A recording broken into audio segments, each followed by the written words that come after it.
Moin.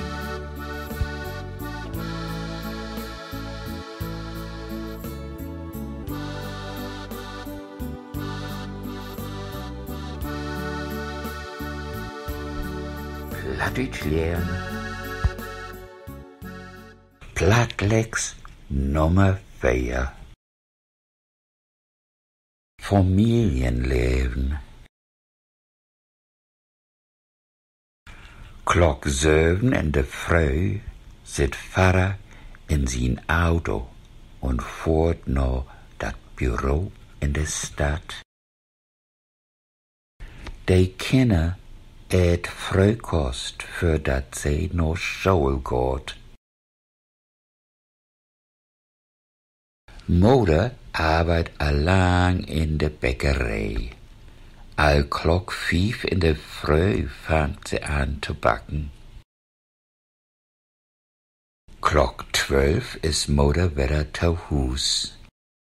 Sie macht sich gau einen Salat und item wie desse de Nachrichten liest und Musik hört. Mittags eet Vater und die Kinder nicht zu Hus.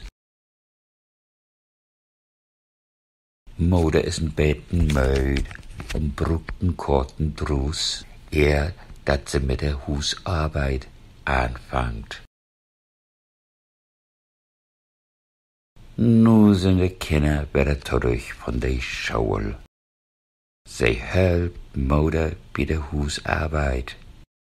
Nicht lang und eins ist wieder schier und in der Reihe. Der Hund und der Kat kriegt auch zu fressen.